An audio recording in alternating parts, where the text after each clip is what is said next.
उत्तराखंड में समान नागरिक संहिता को लेकर दिल्ली में कल जनसंवाद कार्यक्रम का आयोजन किया जाएगा। समान नागरिक संहिता को लेकर बनाई गई समिति आज दिल्ली और एनसीआर में बसे उत्तराखंड के प्रवासियों से इस पर सुझाव लेगी। दरअसल इस महीने के अंत तक समिति को अपनी रिपोर्ट सरकार को देनी है। इसी समिति की रिपोर्ट के आधार पर बीजेपी शासित अन्य राज्यों में समान नागरिक संहिता पर विचार होगा। केंद्र भी इसी समिति की रिपोर्ट का मॉडल मानते हुए अगले लोकसभा चुनाव से पहले पूरे देश में समान नागरिक संहिता लागू करने की दिशा में आगे कदम बढ़ा सकती है। इससे पहले उत्तराखंड में समान नागरिक संहिता का मसौदा तैयार करने वाली विशेषज्ञ समिति की अध्यक्ष न्यायाधीश रंजना प्रकाश देसाई ने कहा था कि समिति ने सभी हितधारकों के साथ बात की है और उन्हें उम्मीद है कि मसौदा सभी पक्षों को पसंद आएगी। भोपाल में मध्य प्रदेश सरकार के विभिन्न विभागों के कार्यालयों सतपुड़ा भवन में लगी आग पर काबू पा लिया गया है। दरअसल सतपुड़ा भवन में सोमवार को यानी भीषण आग लग गई थी। इस भवन में कई सरकारी विभागों के कार्यालय है। भवन की आग बुझाने के लिए भारतीय वायुसेना और स्थानीय अधिकारियों ने मिलकर लगभग 14 घंटे का लंबा ऑपरेशन चलाया। सभी मंजिलों पर आग पर काबू पा लिया गया है, पर छठी मंजिल पर अभी भी धुआं निकल रहा है, जिसे काबू में करने में फायर फाइटर्स को 2 घंटे का समय लग सकता है। सूत्रों ने कहा कि स्वास्थ्य विभाग के कार्यालय सहित वहां स्थित सभी कार्यालयों में आग लग गई, जहां पहले नष्ट हो गई है। एक अधिकारी ने कहा कि मुख्यमंत्री शिवराज सिंह चौहान ने प्रधानमंत्री नरेंद्र मोदी, रक्षा मंत्री राजनाथ सिंह और गृह मंत्री अमित शाह को आग के बारे में अवगत कराया था और इसे बुझाने के लिए सहायता मांगी थी।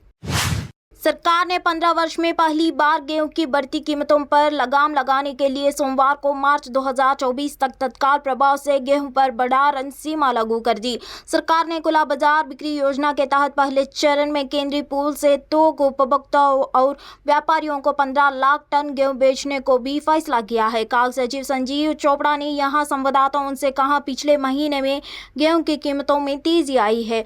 मंडी स्तर पर कीमतों में करीब 8% की बढ़ोतरी हुई। हालांकि थोक और खुदरा कीमतों में इतना इजाफा नहीं हुआ है, लेकिन सरकार ने गेहूं पर स्टॉक सीमा लगा दी है। यह स्टॉक लिमिट व्यापारियों, थोक विक्रेताओं, खुदरा विक्रेताओं, बड़ी खुदरा श्रृंखला विक्रेताओं और प्रसंस्करणकर्ताओं पर 31 मार्च 2024 तक के लिए लगाई गई है। गेहूं पर आयात शुल्क कम करने के बारे में सचिव ने कहा कि नीति में बदलाव की कोई योजना नहीं है, क्योंकि देश में पर्याप्त आपूर्ति है। उन्होंने स्पष्ट किया कि गेहूं के निर्यात पर प्रतिबंध भी जारी रहेगा।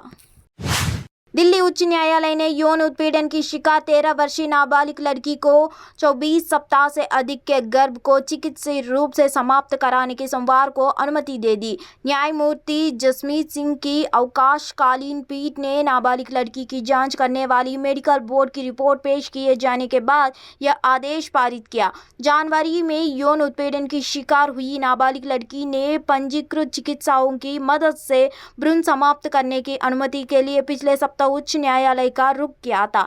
न्यायाधीश ने उसकी याचिका को स्वीकार करते हुए दिल्ली राज्य विधिक सेवा प्राधिकरण को लघु नीति के अनुरूप याचिकाकर्ता को मुआवजा देने के मुद्दे पर विचार करने के लिए भी कहा। पीड़िता के माता-पिता ने गर्भपात के लिए सहमति दी है और कहा कि गर्भावस्था को जारी रखने से उनकी बेटी को गंभीर शारीरिक और मानसिक क्षति पहुंचेगी। ओडिशा के बालासोर जिले में हुए भीषण रेल हादसे के मामले में बहानगा बाजार के स्टेशन मास्टर समेत 5 रेलवे कर्मचारी जांच के दायरे में हैं। आधिकारिक सूत्रों ने सोमवार को यह जानकारी दी। उन्होंने कहा कि 4 अन्य कर्मचारी सिग्नल से संबंधित काम करते हैं और इस महीने की शुरुआत में दुर्घटना के समय ड्यूटी पर थे। सूत्रों ने कहा कि 5 कर्मचारी वर्तमान में अपने कर्तव्यों का निर्वहन कर रहे हैं और भविष्य की कोई भी कार्रवाई रेलवे सुरक्षा आयुक्त की दुर्घटना जाँच रिपोर्ट पर निर्भर करेगी। केंद्रीय अन्वेषण ब्यूरो 2 जून को बहानगा बाजार स्टेशन पर कथित आपराधिक लापरवाही के कारण हुई दुर्घटना की अलग से जांच कर रही है। विदेश मंत्री एस जयशंकर ने सोमवार को कहा कि भारत की G20 अध्यक्षता वैश्विक दर्शन के वास्तविक मुद्दों पर समूह का ध्यान वापस लाने के सफल रही है। जयशंकर ने वाराणसी में G20 विकास मंत्रियों की बैठक के बाद संवाददाताओं सम्मेलन को संबोधित करते हुए कहा कि सतत विकास लक्ष्यों पर त्वरित प्रगति पर G20 कार्य योजना और सतत विकास के लिए जीवन शैली पर G20 उच्च स्तरीय सिद्धांत को बैठक में सर्वसम्मति से मंजूरी दी गई। उन्होंने कहा, फिलहाल हमारा ध्यान इस बात पर है कि आप विकासशील देशों, छोटे द्वीप विकासशील देशों, सबसे कम विकसित देशों जो वास्तव में रसातल के किनारे पर है की दबाव की जरूरतों को कैसे पूरा करते हैं। विदेश मंत्री ने कहा कि ऐसे देश है जो भोजन का खर्च नहीं उठा सकते, उनके पास ईंधन की कमी है और भारत के पड़ोसी उनमें से है जिन्हें पिछले वर्ष बहुत नुकसान उठाना पड़ा है।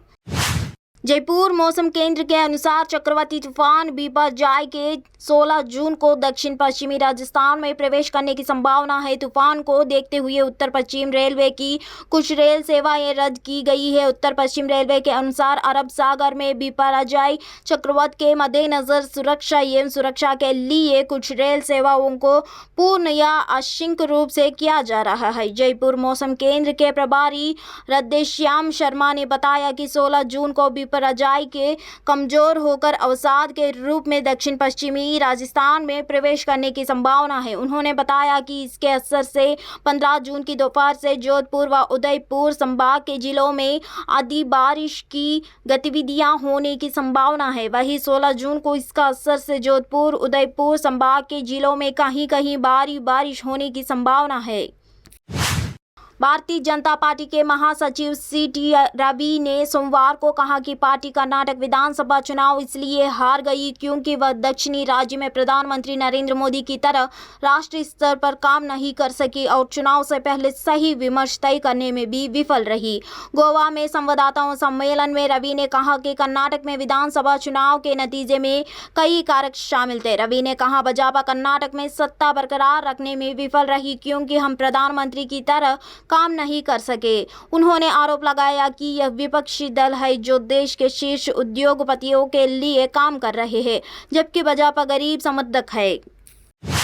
प्रधानमंत्री नरेंद्र मोदी 13 जून 2023 को रोजगार मेले में 70,000 लोगों को अपॉइंटमेंट लेटर बांटेंगे। मंगलवार की सुबह प्रधानमंत्री मोदी वीडियो कॉन्फ्रेंस के जरिए रोजगार मेले के इस कार्यक्रम में जुड़ेंगे।